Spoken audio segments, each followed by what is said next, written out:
don't always try to fit in. Don't always try to hang with the cool folks. Hang with the smart folks. Because I think part of, adolescence and growing up, we want to fit in, we want to be cool. Right. And I think a lot of my adolescence was I was trying to kind of find my way. Right. And what I found was that a lot of times the cool kids weren't the smart kids, and the cool kids didn't go on to become the successful kids. This is a journey. Let me take you on a journey. There will still be the journey. The journey. New sheriff in town, and his name is The journey. Journey. This thing is bigger than Nino Brown. This is the journey. The journey. What is it that moved you? The journey. The journey. The Journey Memphis is being generously supported by Nike's Black Community Commitment and Methodist Labanner Healthcare. Welcome back to another episode of The Journey.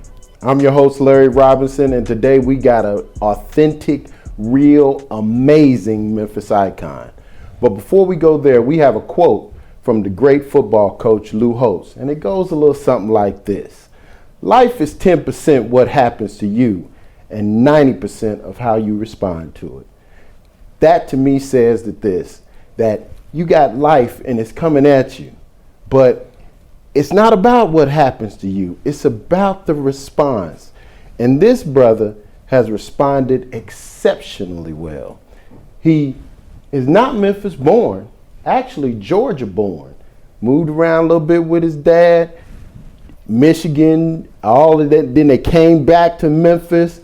He's a proud member of Kappa Alpha Psi, former athlete, pro golfer, friend, legal instructor, and more than anything, he's a father. So listen, without further ado, we have brother Arthur Horne. What's up, Captain? What's up, buddy? Good seeing you as always, man. You too. I'm Man, look at $1 million as always. So are we gonna jump right in it? This is the quick segment. So I'm gonna ask you, tell me about the early years. Now, you got a little mixture here of all different cities and things like that, but kind of break down the early years. Yeah, so we, like you said, I was born in Georgia, and then shortly thereafter, my dad went to Meharry. Okay. Meharry Medical College. My dad and granddad both went to Meharry Medical College. Oh, wow. And so. Physicians? Yeah. Okay. And so from age 2 to 6, I roamed the halls of the White Tower up there in Nashville. Wow. And it's been said that I torture people with my Tonka truck. Instead, I ran into a few shins with that Tonka truck going up and down the hallways. Okay. But what I did see very early on was I saw my mother going to work every day. Okay. She worked for the state of Tennessee at the time. Okay. And I saw my dad going off to class and going to the library. Okay. And we would meet him. Actually, he would meet us for dinner. Okay. He would leave the library, or we would go to the library and eat dinner with him, and then we would go back to the apartment, and he would continue to study.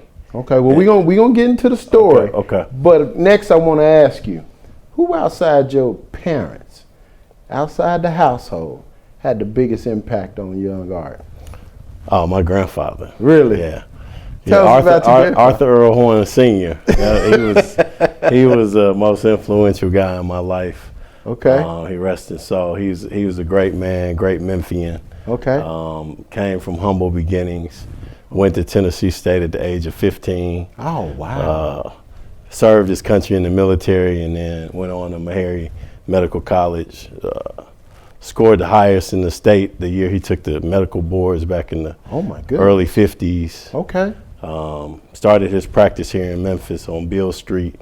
Okay. And was, I believe, the first African American to own a house on South Parkway back in the early 50s. And so my grandfather and I was fortunate enough that when we moved back to Memphis, my parents bought a house next door to my grandparents. Okay. And so essentially every night I kicked it with my granddad. Oh, yeah. You know. So what decision did you make as a young person that ended up having a lifelong impact, even though you may not have known it then? Well, I don't really think I made the decision. I think it was made for me. Okay. my 8th grade year, I got in a little bit of trouble. I was saying, I got in a lot of trouble. I was hanging with some bad characters. And one of the guys I was hanging with was a known drug dealer. And this is when we lived in Detroit. Okay. So fast forward, I'm in Detroit. I'm in the 8th grade. I'm running with this little group of guys, and they're bad. Okay. And they're dealing drugs, and my mother finds out. Okay. And she comes in and she just says, "You're done. You're not gonna do anything this entire summer. We're gonna find you a job." Oh, wow. And that's it. And so she found me a job at a golf course. Okay. And what I did is I picked up golf balls for some African American golf pros. They gave lessons. They had a driving range. And back then we didn't have. So that's where golf came from. Yeah. So we didn't have the pickers. You had to hand pick them with a shag bag. Right. And so my mother would get up, give me breakfast, drop me off at the golf course at 7 a.m. Okay. And she would pick me up at dark. Wow. And so that entire summer, I didn't get to play ball. I didn't get to hang out with my boys. I didn't get to do anything, but I went to work and I came home. Right.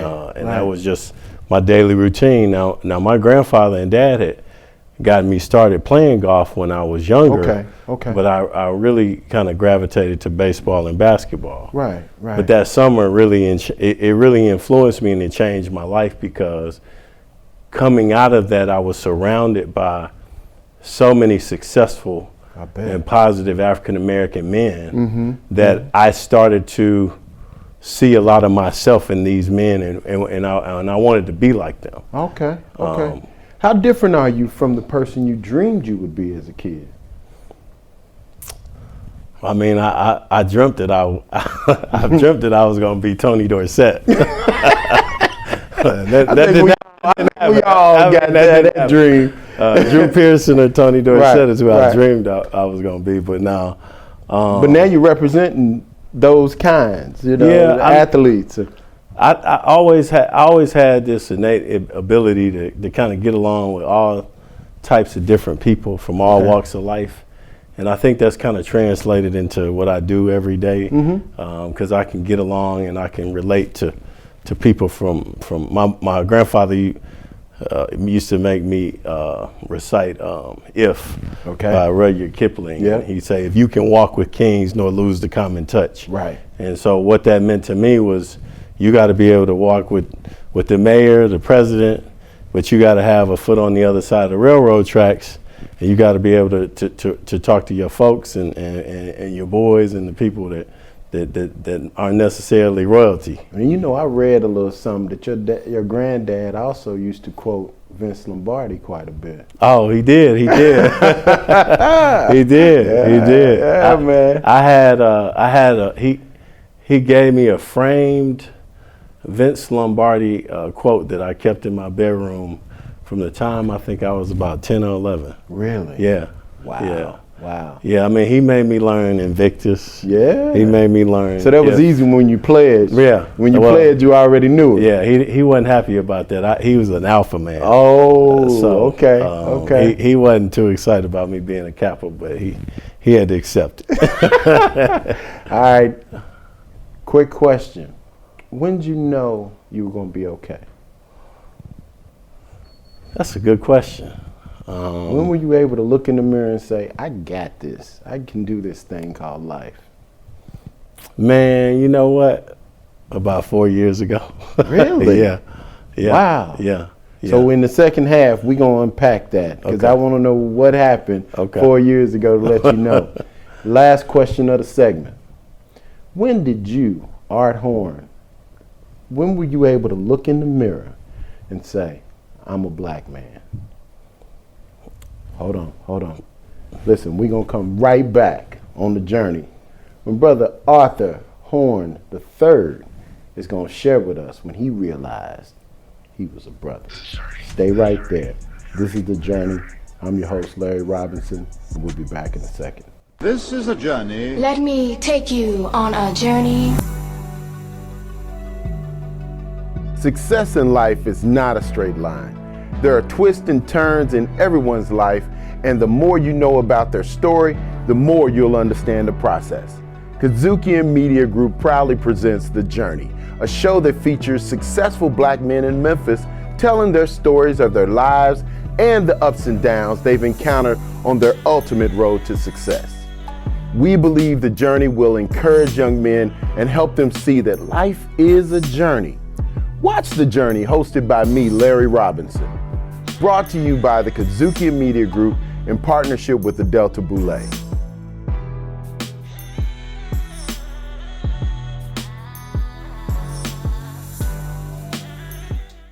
This is a journey. Let me take you on a journey. Success in life is not a straight line. There are twists and turns in everyone's life, and the more you know about their story, the more you'll understand the process. Kazuki Media Group proudly presents The Journey, a show that features successful black men in Memphis telling their stories of their lives and the ups and downs they've encountered on their ultimate road to success. We believe The Journey will encourage young men and help them see that life is a journey. Watch The Journey, hosted by me, Larry Robinson. Brought to you by the Kazuki Media Group in partnership with the Delta Boulé. Didn't I tell you? I told you. Listen, you're back on The Journey with your host, Larry Robinson. And today we have Brother Art Horne III sitting down chopping it up with us. But listen, before we left, we were asking Brother Horne, when did he realize, what was that moment that he realized he was a black man? Well, I think the first experience that I had when I was a young man was, or really not even a young man, probably second or third grade, that race really became a factor or came into play was, Right. I started off in private school and went to a Catholic school. Okay. And one day I was on the playground and I was playing with some other kids that were white, and we started calling out superheroes. And one of the guys said, "I'm Superman," and the other guy said, "I'm Aquaman." And my favorite superhero at that time was Captain America. And so I called out Captain America, and one of the white boys looked at me and he said, "You can't be Captain America." And I said, "Why not?" He said, "'Cause you're black."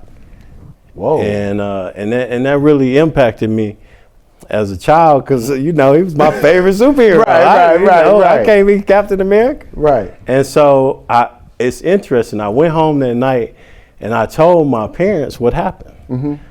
And my father said, "Okay, I want to take you somewhere this weekend." And so what he did is he took me to the comic book store, and he introduced me to Luke Cage. He introduced me to Black Lightning, and he introduced me to Black Panther. And so I bought these comic books with these black superheroes.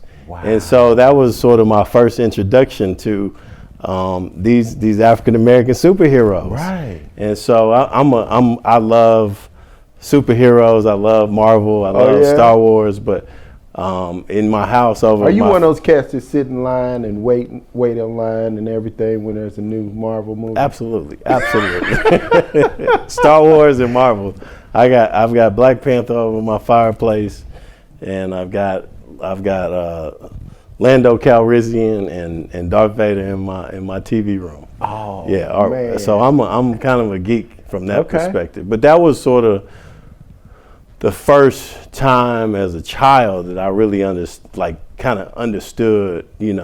race, or had to really confront it. Okay. And then I think later on when I was playing golf, I remember playing in a golf tournament when I was in the 9th grade, and I'm playing on the hole, and this is still in Michigan. Right. And a car full of white guys ride by and they say, "Go home, nigger."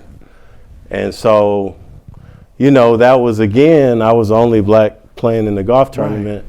And so that was, again, one of those things where you had to kind of go home to your parents and tell them what happened, and it was embarrassing, and I felt bad. And, and that was, something that kind of impacted me and that stood out in my life and made me remember about race. Wow. So we got an idea of one of the worst memories of your childhood. I'm sure that summer well, it actually ended up being a great summer, actually. Yeah. So let me ask you, of your childhood, give us a fond memory, a memory that you like, man, I had the best time ever. Something that just comes to mind when you sitting back on the porch chilling, and just that memory runs across your head. Man, I had a good childhood. I had a great childhood. So I have a lot of memories. I think if it had to be something socially, I think after my sophomore year at high school, we went to the Jack and Jill Regional Convention, and I met all these women from St. Louis, and they were the most beautiful women in the world. And they like our horn. It still brings a smile to his face. So I think that was probably a very fond memory. But as it relates to golf, I remember my dad and granddad. We went to Disney World when I was a sophomore in high school, and I got to spend a week playing golf and spending time with my dad and my granddad. And I think, looking back, those were the two guys that were closest to me. Right. And so just to be able to spend that kind of time with them, golf is one of those sports where you're on a course together for 4, 5, 6 hours. Right. And you get FaceTime and interaction. Right. And so I got a lot of that growing up. Oh, I'm sure. Every Saturday and Sunday, I was with my dad and my granddad.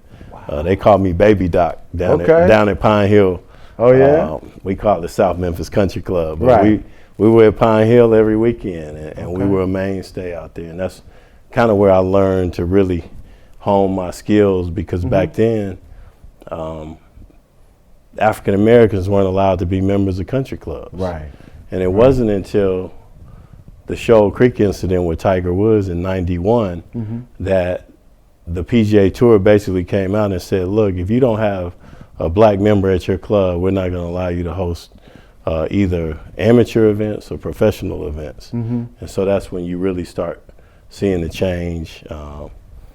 And my father, along with Dr. William Terrell and Dr. Faulkner, Dr. Charlie Brown, it was probably about 6 or 7 of them, David Porter. Right. They joined Southwind, TPC at Southwind in 1993 as a group, and sort of started the integration process. Right. And that 1993 wasn't really that long ago. No, not at all. So, I mean, I think that was another point in my life when they joined and I started going to the country club, that I also felt being black and being a black man, and feeling that tension and feeling that I was different. Right. We're still members there, and my kids, it's funny, I watch them run around and play and eat, and they don't feel that tension that we felt. Right. They don't feel that hostility, and it's good and it's bad, because from a sense, I want them to understand that things weren't always like they are now, and you have, you have a good life, and you get to experience a lot of things that we didn't really get to experience and enjoy. Let me ask you, what did Detroit give you? What did you take from your time in Detroit? Detroit gave me that street. Really? I mean, I went from one street city to another. Really? Yeah, Detroit was Chocolate City. Okay. But at the time, Mayor Coleman Young was the mayor of Detroit, and I mean, he was a Dr. Harrington type figure. Okay. And he made us feel proud of being from Detroit. He made us feel proud to be black. Right. He forced them to integrate Detroit Golf Club, which was right in the middle of the city. Right. And he was very outspoken, and I mean, he basically at some point told people if they didn't like Detroit, they could leave and go to the suburbs, and most of them and they did. Yeah. Right. What about Memphis? What has Memphis given you? I think Memphis really brought me back to my roots. As a kid, my parents, you know, parenting is different nowadays than it was when our parents were, when we grew up. My parents sent me to Memphis for 1 month and to Georgia for 1 month every summer with an empty suitcase. And my grandparents would take us school shopping and spend time with us and send us back home with our school clothes. So I started experiencing Memphis even as a young man, probably when I was 4 or 5. Right. And I remember coming here. I remember Liberty Land. I remember the bumper cars. I remember the old-fashioned cars. I remember just loving to go to the park, Overton Park.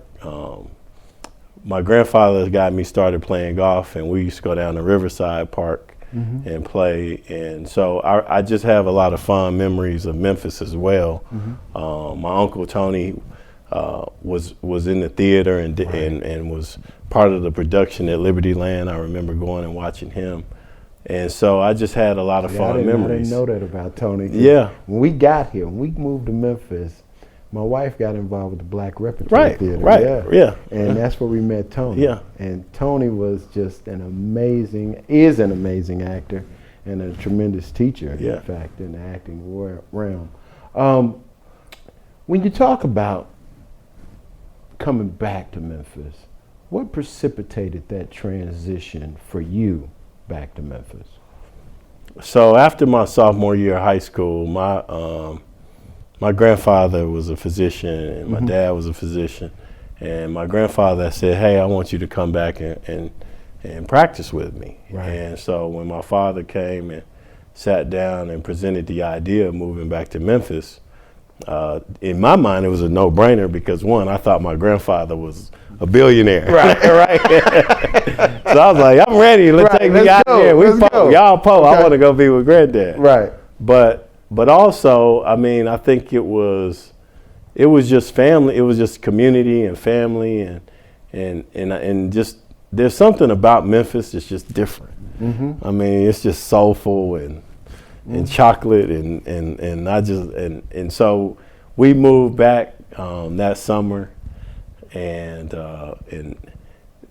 I will say that it was a little rough at first because I wasn't used to some of the racial hostilities that you did feel in Memphis, right. Especially back in the 80s. But once it grew on me, I was good. Right. Yeah. In your life, looking back over the span, let's use golf terms, Mulligan. What would you say, what is that time in your life that you said, man, if I could have done that over again, I'd have done it differently? So I was an exceptional baseball player, exceptional. I don't know if you remember, they used to have the pitch, hit, and run, the punt, pass, and kick. Absolutely, yeah. Well, when I was in the 6th grade and 7th grade, I won the pitch, hit, and run for the state of Michigan, and was on a traveling all-star team. And I was just I really loved, my nickname growing up was baseball. I got that nickname from riding the bus because I would come to the bus stop with my ball and my glove. And the older boys, when I would get on the bus, they would say, hey, Art, do you like baseball or girls better? And I would say, baseball. Right? It was like, I mean, I like sports. I love sports. Right. I love the Detroit Tigers. My dad would take me to opening day every year. I remember Lou Whitaker and Lance Parrish and Alan Trammell and all the players. But that summer when I went into the 8th grade, I decided to really focus my attention to golf. And I think a lot of that was because of my relationship. I wanted to better my relationship with my dad and my grandfather.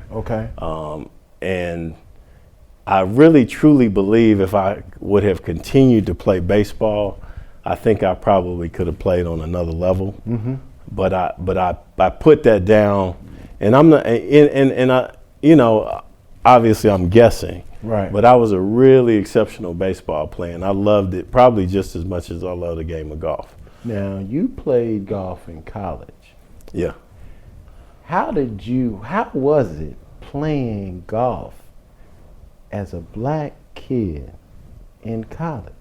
Because I know it wasn't 10 black golfers in the whole country. Yeah, it was interesting. On the collegiate level, I'm sure. Yeah, it was interesting.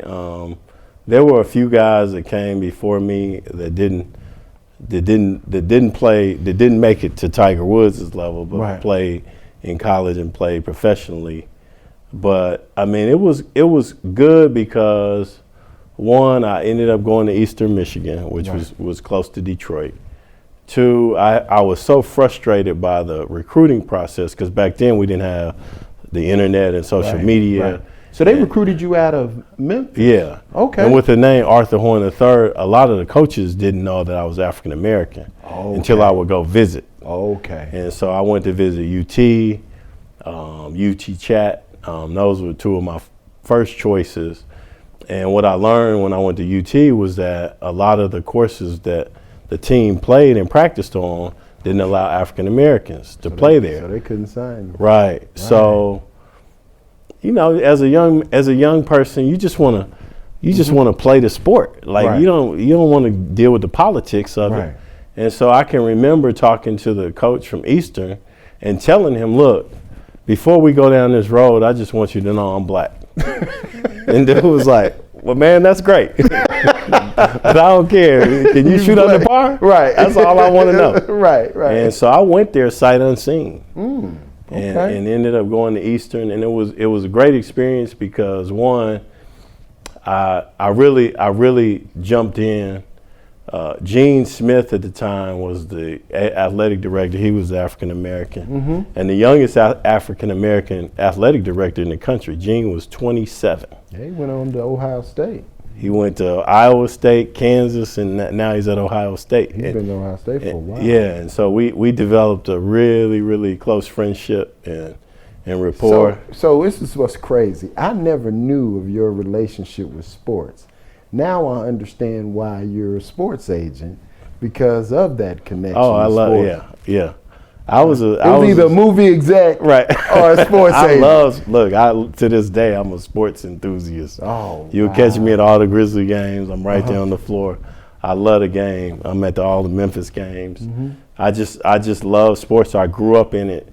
And for me as a child, I think I went through that, like a lot of kids, I went through that kind of little chubby stage. Right. Where, you get picked on and called names. I had a big afro. It looked like I had a bird's nest on my head. And what I realized was I started to get attention when I excelled in sports. So probably around 6th or 7th grade was when I really started focusing on basketball and baseball and then eventually golf. What's your superpower? Man, get me in the courtroom with 12 in the box, and I put these dimples on them. and it's